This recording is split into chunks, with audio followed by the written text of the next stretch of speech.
उपनिषद गंगा के प्रायोजक हैं Maruti Suzuki, way of life और आदित्य बिरला ग्रुप।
असन्नेव स भवति असद्ब्रह्मेति वेद चेत् अस्ति ब्रह्मेति चेद्वेद सन्धमेनं ततो विदुरिति।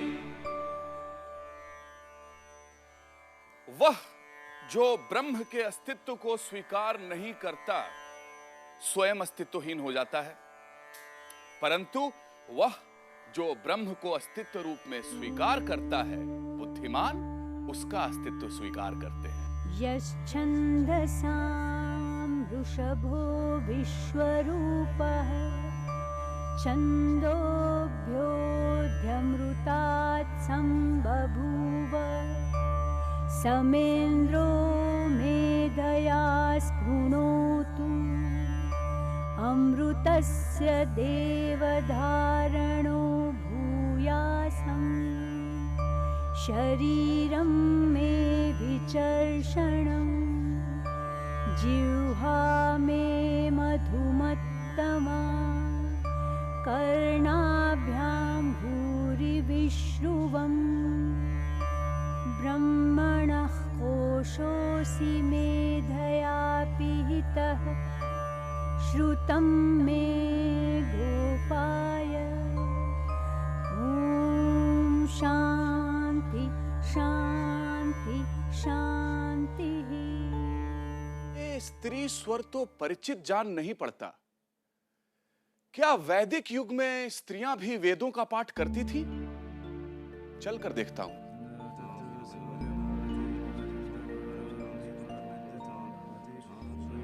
ओहो, तो यह स्त्री स्वर वचकनु की पुत्री वाचकनवी गार्गी का है।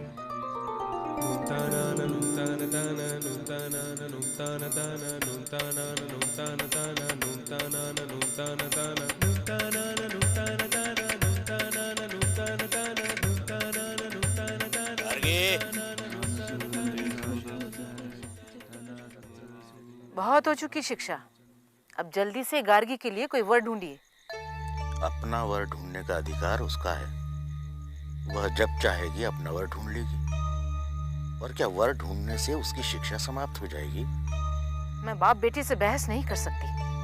दिन भर लोपा मुद्रा रटती रहती है। नहीं बनाना मुझे उसे लोपा मुद्रा। क्यों? लोपा मुद्रा बनने में क्या बुराई है?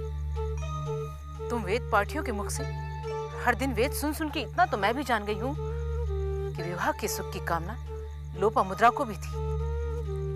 लोपा मुद्रा विदर्भराज की बेटी और महर्षि अगस्त्य की पत्नी, एक ऋषि और एक राजकुमारी। ज्ञान की साधना में रत महर्षि अगस्त्य का अपनी राजकुमारी पत्नी के सांसारिक सुखों की ओर ध्यान न था। इसलिए विदुषी लोपा मुद्रा ने महर्षि अगस्त्य को उनके कर्तव्य का ध्यान कराने के लिए जो चर्चा की वह ऋग्वेद का हिस्सा बना। ऐसी विदुषी लोपा मुद्रा ने ललित सहस्त्र नामक 3 अध्यायों में 320 श्लोकों की रचना की। नहीं देना मुझे गार्गी को, किसी ऐसे ऋषि को जो सिर्फ ज्ञान की साधना में लगा हो। कान खोल करके सुन लीजिए, संसार के सारे सुख चाहती हूँ अपनी बेटी के लिए। सुन रहे हैं ना?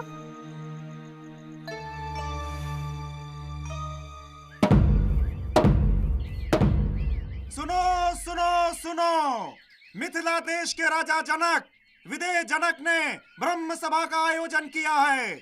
दूर दूर से ऋषि, तपस्वी, विद्वान, विचारक ब्रह्म सभा में भाग लेने के लिए आ रहे हैं। वेदज्ञ, विद्यार्थी सभी ब्रह्म सभा में आमंत्रित हैं। तात! तात! तात! तात! तात! विदेह जनक ने फिर एक बार ब्रह्म सभा का आयोजन किया है। आर्यावर्त के एक से एक विचारक वहाँ होंगे। आचार्य आरुणि उदालक, आचार्य उशस्ती, आचार्य कोहर, आचार्य विदक, श्वेतकेतु और शायद आचार्य याज्ञवल्क्य से भी वही मुलाकात हो जाए। तू कहीं नहीं जाएगी। क्यों? गार्गी वहां क्यों नहीं जा सकती? नहीं बनाना मुझे इसे ब्रह्मवादिनी। ब्रह्म को जानने में लगे तपस्वी ऋषियों पे न जाने ये लड़कियां क्यों मुग्ध हो जाती हैं। ऋषियों को पराजित करने जाती है और स्वयं को पराजित कराती है। अब क्या विश्वरा, अपाला, घोषा, काठी, कलापी, कहावर्ची, रोमशा, सुलभा, यामी, वैश्वती, मैत्रेयी, क्या ये ब्रह्म सभा में नहीं जाती थी? मैत्रेयी याज्ञवल्क्य के हाथों स्वयं को हारी गई ना।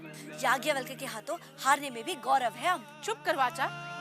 कंगले ऋषि कुमारों के बीच गार्गी नहीं जाएगी, सुन लिया ना? तात!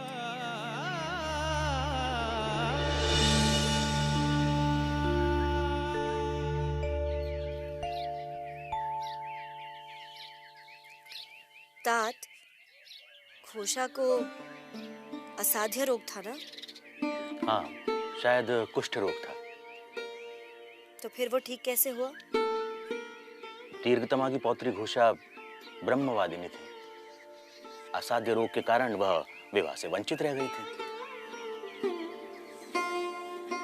ज्ञान का सुख तो था, पर शरीर का सुख नहीं।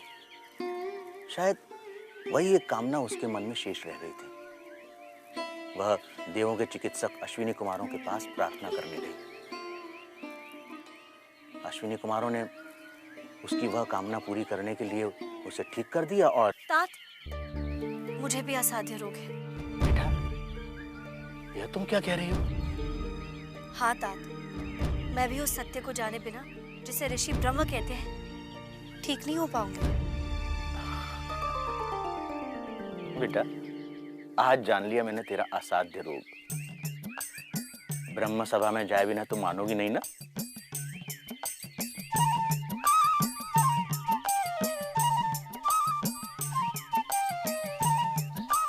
तो अपनी माँ को बताए बिना चुपचाप यहाँ से चली जाना। मैं सब संभाल लूंगा। तात!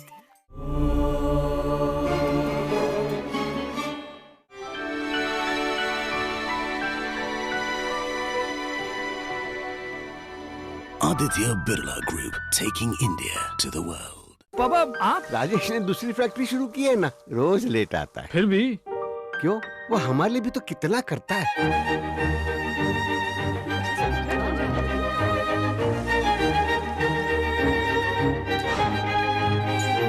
अरे, सिर्फ बाहर से साफ किया, अंदर से किया ही नहीं। अरे, देखो,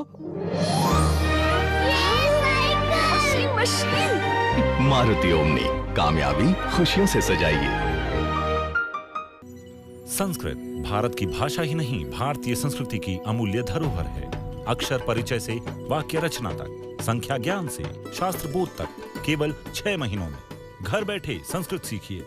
चिन्मय इंटरनेशनल फाउंडेशन प्रस्तुत करता है सुलभ संस्कृत कोर्स। मित्र मंडल के साथ आज ही जुड़ें।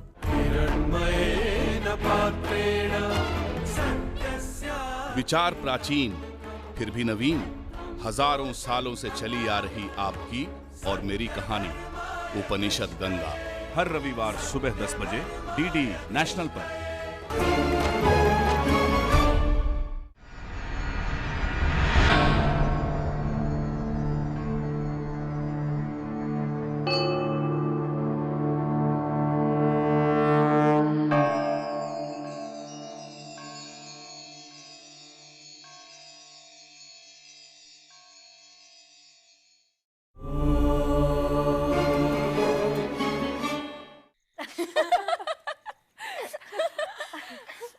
गार्गी, ये ब्रह्म सभा होती क्या है जिसके लिए तू एक एक दिन ऐसे काट रही है जैसे कोई प्रेयसी अपने प्रिय के लिए विरह में दिन काट रही हो।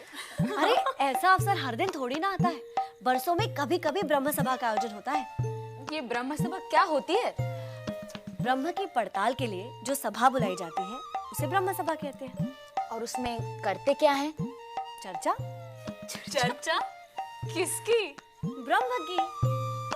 सर्वम खलविदम ब्रह्म। संसार में हम जो कुछ भी देखते हैं वो सब ब्रह्म है। मैं कौन हूँ, तुम कौन हो, ये सृष्टि कहाँ से बनी, इसका रचयिता कौन है, इन सब की चर्चा ब्रह्म सभा में होती है। और ये याज्ञवल्क्य कौन है? अरे तुम याज्ञवल्क्य को नहीं जानती? अरे मैं तो ब्रह्म तक को नहीं जानती, तो ये याज्ञवल्क्य किस खेत की मूली है? याज्ञवल्क्य वैदिक काल के ब्रह्मनिष्ठ महान ऋषि, महान चिंतक, जो वाद विवाद में अपराजय थे।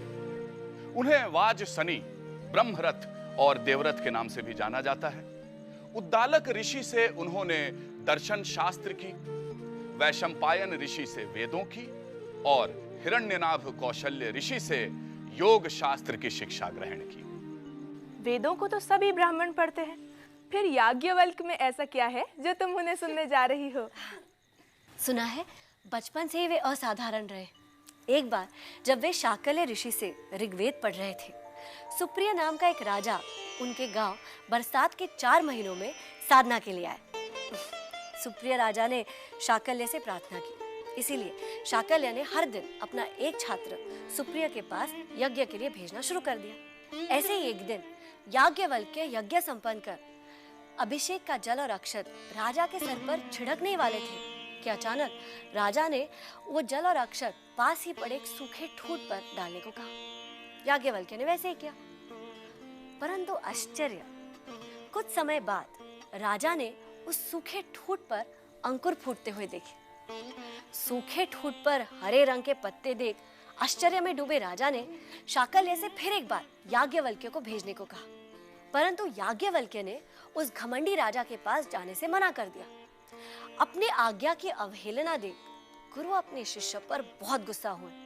उन्होंने याज्ञवल्क्य को अपने से सीखा हुआ सारा ज्ञान वापस देने को कहा। याज्ञवल्क्य ने उनके सारे छात्रों के सामने वो ज्ञान उगल दिया। याज्ञवल्क्य के द्वारा उगले गए ज्ञान की इस शाखा को तैत्तरीय कहते हैं। और उसके बाद याज्ञवल्क्य ने आचार्य शाकल्य को छोड़कर आचार्य वैशंपायन से यजुर्वेद सीखा। कहते हैं याज्ञवल्क्य ने सूर्य की उपासना कर ब्रह्म विद्या अर्जित की और आज पूरे उत्तरापथ में उनके ज्ञान की तुति बोलती है। गार्गी, तुम्हारी माँ तुम्हें ढूंढ रही है। तुम लोगों ने मुझे बातों में उलझा दिया, अब माँ से बहुत डांट पड़ेगी। डांट नहीं, ब्रह्म ज्ञान। वैदिक साहित्य में अरुंधति, गार्गी और मैत्रेयी के अलावा अदिति, जाहू, शिवा, वपुना, अपाला, लोपामुद्रा, श्रीमती, वेदवती, धारिणी, रोमशा, सुलभा, यामी, इंद्राणी, सिद्धा और स्वधा का नाम सम्मान से लिया जाता है। और विदेह जनक की उस ब्रह्म सभा में दूर दूर से कुरु और पांचाल देश के ब्राह्मण इकट्ठे हुए। उनमें जारतकारु आर्तभाग, उशस्त चाक्रायण, कहोल कौशितकेय, आरुणि उद्दालक, विदग्ध शाकाल्य और गार्गी भी थी। विदग्ध, आज याज्ञवल्क्य को जीतने नहीं देना है, समझे? सोकामयत बहुस्यां प्रजायेति सतपोतप्यत सतपस्तप्त्वा। हे पूज्य ब्राह्मणों, आप में जो ब्रह्मनिष्ठ हो, सर्वश्रेष्ठ ब्रह्मज्ञानी हो, वह मेरी गौशाला में खड़ी 1000 गायें, जिनके सींगों पर 10-10 स्वर्ण मुद्राएं बंधी हैं, ले जाए। 10-10 स्वर्ण मुद्राएं जिनके सींगों पर बंधी हैं, वैसी 1000 गायें। किसी को अपने कानों पर विश्वास ही नहीं हो रहा था। और स्वयं को सर्वश्रेष्ठ ब्रह्मज्ञानी समझने का साहस कौन करता?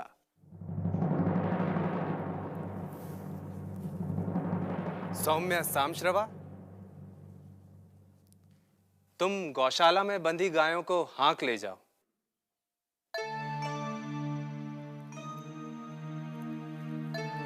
याज्ञवल्क, क्या तुम सचमुच सर्वश्रेष्ठ ब्रह्मज्ञानी हो? जो भी यहाँ सर्वश्रेष्ठ है उसे मेरा प्रणाम। मुझे तो इन गायों की आवश्यकता थी, इसीलिए मैंने यहाँ से ले जा रहा हूँ। अब यहाँ जो भी स्वयं को ब्रह्मनिष्ठ समझता हो वह मुझे चुनौती दे सकता है। याज्ञवल्क, मेरे प्रश्नों का उत्तर दिए बिना तुम यहाँ से एक गाय भी नहीं ले जा सकते। और एक एक कर आर्तभाग, उशस्त चाक्रायण, कहोल कौशितकेय, आरुणि उद्दालक ने याज्ञवल्क्य से प्रश्न किए। अब गार्गी ने याज्ञवल्क्य को चुनौती दी।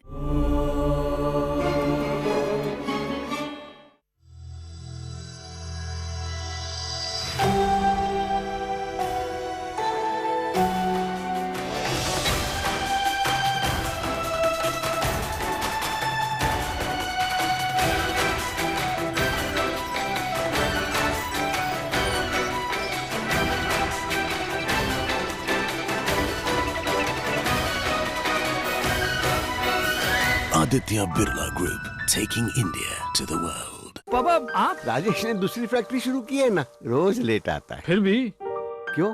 वो हमारे लिए भी तो कितना करता है।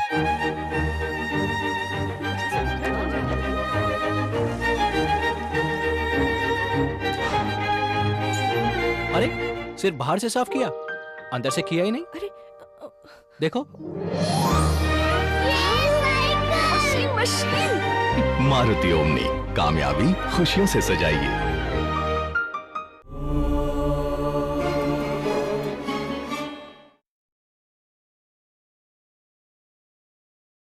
पूजनीय ब्राह्मणों, अब मैं वाचक नवी इन्हें 2 प्रश्न पूछने वाली हूं। यदि इन्होंने मेरे दोनों प्रश्न का उत्तर दिया तो फिर आप कभी भी इन्हें ब्रह्म विषयकवाद में जीत नहीं पाएंगे। मैं तैयार हूं गार्गी। आचार्य याज्ञवल्क, काशी का या विदेह का युवा क्षत्रिय पुत्र प्रत्यंचा रहित धनुष्य लेकर, प्रत्यंचा चढ़ाकर शत्रु को अत्यंत पीड़ा देने वाले 2 बाण हाथ में लेकर जैसे खड़ा होता है, मैं आपके सामने खड़ी हूं। प्रश्न पूछो गार्गी। और गार्गी ने आत्मा के स्वयं के सत स्वरूप के बारे में पूछा। कालत्रये अपि तिष्ठति इति सत, यानी जो नित्य है, जो भूत, वर्तमान और भविष्य में स्थित है और जो तीनों कालों में भी नहीं बदलता, वही सत है, वही आत्मा है। ऐसा कोई समय न था जब वह नहीं था, ऐसा कोई समय न होगा जब वह नहीं होगा। वह अखंड है, वह अविनाशी है, वह निर्विकार है। एक रूप से दूसरे रूप में परिवर्तन मृत्यु का द्योतक है। जैसे एक कली मिटकर फूल बनती है, फूल मिटकर फल बनता है और फल फिर बीज, परंतु वह आत्मा परिवर्तनहीन है। वह सदैव एक रूप रहता है। शरीर की मृत्यु होती है, विचार बदलते हैं, संसार बदलता है, पर वह आत्मा सदैव वही रहता है। जो आकाश के ऊपर है, धरती के नीचे है और आकाश और धरती के बीच है, जिसे लोग भूत, भविष्य और वर्तमान कहते हैं, उसकी रचना किससे हुई? वो किस में ओतप्रोत है? आकाश से। आकाश एव तदोतम च प्रोतम च। आचार्य याज्ञवल्क्य, आपको नमस्कार है, क्योंकि आपने मेरे प्रश्न का उत्तर दिया। अब ये रहा मेरा दूसरा प्रश्न। पूछो गार्गी। आकाश की रचना किससे हुई? वो किस में ओतप्रोत है? गार्गी, तुमने जो पूछा वह यही है जिसे ब्रह्मवेत्ता अक्षर कहते हैं, ब्रह्म कहते हैं। वह आत्मा है, वही सत्य है जो हर स्थिति में एक सा रहता है। वह न सुंदर है न असुंदर, वह न स्थूल है न सूक्ष्म है, वह न दीर्घ है न ह्रस्व, वह न प्रकाश है न अंधकार, न आकाश है न वायु, वह न आकार है न छाया, वह न स्नेह है न आसक्ति, वह न आग है न जल है, वह रस नहीं, गंध नहीं, चक्षु नहीं, श्रोत्र नहीं, मन नहीं, वाणी नहीं, तेज नहीं, प्राण नहीं, मुख नहीं, मात्रा नहीं, जिसके भीतर कुछ नहीं, जिसके बाहर कुछ नहीं, संग और निसंग से परे है वह। न उसका अंत होता है, न ही उसका कोई अंत कर सकता है। वह अनादि है, अनंत है। गार्गी, इसी ब्रह्म, इसी अक्षर की सत्ता के कारण सूरज और चंद्रमा अपने अपने स्थान पर कायम है। इसी अक्षर की सत्ता के कारण धरती और आकाश कायम है। इसी ब्रह्म के प्रशासन के कारण पर्वत स्थिर है, नदियां बहती हैं। इसी अक्षर के प्रशासन के कारण ही मनुष्य दान देने वालों की प्रशंसा करते हैं, देवता यज्ञ करने वालों की, और पूर्वज तर्पण की अपेक्षा रखते हैं। गार्गी, जो इस अक्षर, इस ब्रह्म, इस आत्मा को न जानकर यज्ञ करता है, अनेक वर्षों तक तप करता है, उसके सभी काम असफल होते हैं। गार्गी, जो इस अक्षर ब्रह्म को न जानकर इस लोक से चला जाता है, वह कृपण है, दुर्भाग्यशाली है, दया का पात्र है। और जो इस अक्षर ब्रह्म को जानकर अमर हो जाता है, वही ब्राह्मण है, ब्रह्म वेत्ता है। गार्गी, वह ब्रह्म सारे जगत में अस्तित्व मात्र के रूप में ओतप्रोत है। वह ब्रह्म पेड़ है, वह ब्रह्म पशु है, वह ब्रह्म हम सब हैं। वह ब्रह्म मैं हूं, वह ब्रह्म तुम हो, वह ब्रह्म आप हैं। यह है ही आत्मा है। इस है के द्वारा बताया गया अस्तित्व ही आत्मा है। यह सत्य ही आत्मा है। यही हमारा वास्तविक रूप है। आकार में विकार आता है, परंतु आत्मा निराकार और निर्विकार है। गार्गी, यह ब्रह्म ही हम सबके भीतर अदृश्य दृष्टा है, जो किसी ने देखा नहीं, परंतु वह सबको देखता है, जिसको किसी ने सुना नहीं, परंतु जो सबको सुनता है, जिसका चिंतन नहीं किया जा सकता, परंतु वह सबका चिंतन करता है, जिसे कोई नहीं जानता, परंतु वह सब कुछ जानता है। इस ब्रह्म के अलावा कोई नहीं है देखने वाला दृष्टा, सुनने वाला श्रोता, चिंतन करने वाला चिंतक या जानने वाला ज्ञाता। इसी ब्रह्म से ही आकाश का ताना बाना बुना गया है। यही सत्य है, जो अजर है, अमर है। भगवान, इस ज्ञान चर्चा में इन्हें कोई नहीं हरा सकता। हमारे लिए यही ठीक होगा कि हम इन्हें प्रणाम कर विजेता मान लें।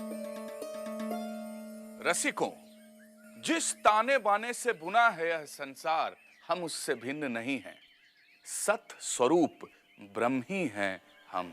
यो वा एतदक्षरं गार्गी अविदित्वा अस्माल्लोकात् प्रैति सकृपणः अथय एतदक्षरं गार्गी विदित्वा अस्माल्लोकात् प्रैति सब्राह्मणः। हे गार्गी, जो उस अविनाशी को जाने बिना इस लोक से चला जाता है वह दया का पात्र है, लेकिन जो उस अविनाशी ब्रह्म को जानकर इस लोक से जाता है वही वास्तव में ब्रह्म को जानने वाला ब्राह्मण है। याज्ञवल्क्य का यह घोष आज भी सत्य है। रसिकों, गार्गी के प्रश्न के उत्तर में याज्ञवल्क्य द्वारा आत्मा के सत्य स्वरूप पर भाष्य या चिंतन बृहदारण्यक उपनिषद में सुरक्षित है। और बृहदारण्यक उपनिषद में याज्ञवल्क्य और उनकी ब्रह्मवादिनी पत्नी मैत्रेयी का आत्मा के सुख स्वरूप पर प्रसिद्ध संवाद संकलित है।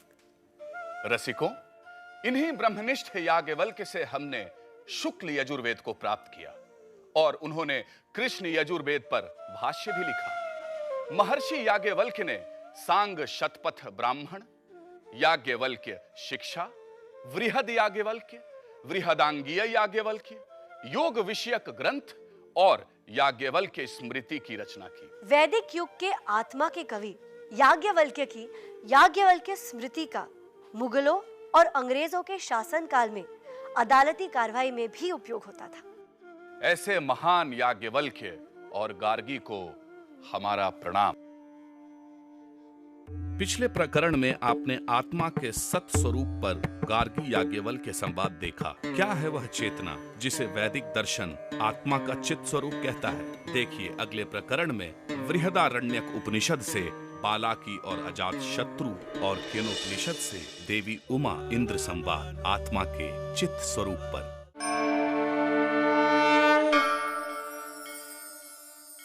यस्य प्रसादात् भवमङ्गलार्था प्रसूत गङ्गोपनिषत् विशुद्धा समर्पयामो गुरुचिन्मयाय भूयात् प्रसन्नः स शिवस्वरूपः भूयात् प्रसन्नः स शिवस्वरूपः भूयात् प्रसन्नः स शिवस्वरूपः हिरण्मयेन पात्रेण सत्यस्य। विचार प्राचीन फिर भी नवीन, हजारों सालों से चली आ रही आपकी और मेरी कहानी उपनिषद गंगा, हर रविवार सुबह 10 बजे डीडी नेशनल पर। उपनिषद गंगा के प्रायोजक हैं Maruti Suzuki, way of life और आदित्य बिरला ग्रुप।